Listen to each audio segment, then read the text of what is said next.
Have you ever seen a mountain lion just right outside your window? Probably not in Pittsburgh, because the last mountain lion seen in the state was in the 1870s. But a few hundred years ago, this part of the country was teeming with large wildlife. Boaz met up with a local author whose new book tells their story. When you're in the tallgrass prairies, it's fascinating how, like, in a flat landscape with no trees, the deer can hide. Yeah.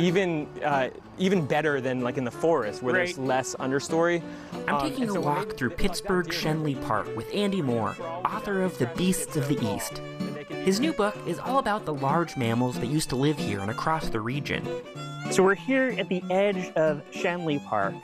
But paint us a picture. What did this look like, let's say, 500 years ago? Sure. Well, 500 years ago, the eastern U.S. would have been a lot different than it is today. Yeah.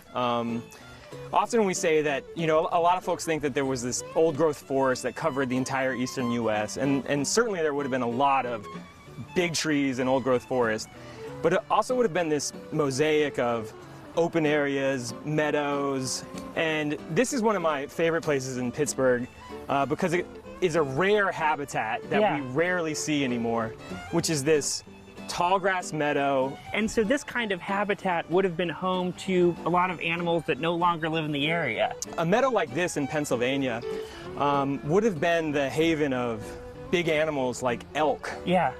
In some places, you would have had even bison. Because this is their food, right? These tall grasses, these wildflowers, this is what they need, this is what they evolved with. Yeah. And so with the disappearance of some of these types of habitats, it's really hard for us to even imagine that some of these large, massive creatures were ever part of Pennsylvania, the elk, the bison.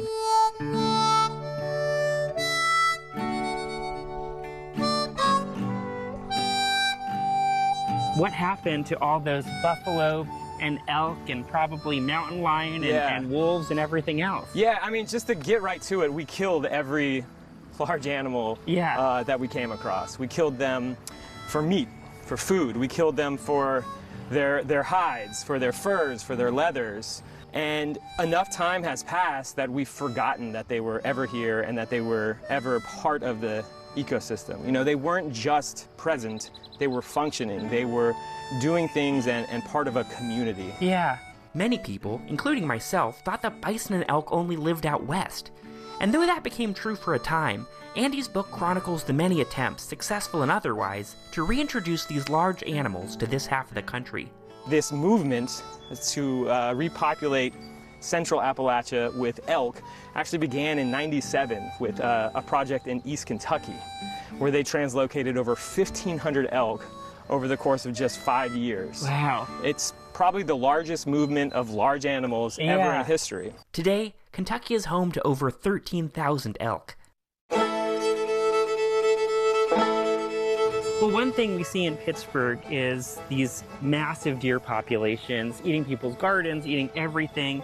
And one of the reasons is obviously there's no predator to keep those animals in check. Well, there's less natural predation. You know, coyotes are here now, and they are taking some fawns. There aren't apex predators, you know, controlling deer. For the most part, we saw a deer here earlier. Yeah. They don't see us as predators in the city. Right. You know, in other contexts, they might view us with a little more suspicion. So would you suggest, you know, sure, we have the bows and arrows in there, but let's also let 10 mountain lions go in, you know, Shenley Park and see what happens? I would not suggest letting mountain lions loose in Shenley Park, but I would challenge folks in Pittsburgh and around Shenley Park to really think about that. If Shenley Park is not the appropriate habitat for a mountain lion or a wolf, we should be thinking about where in Pennsylvania would be appropriate for this. Right.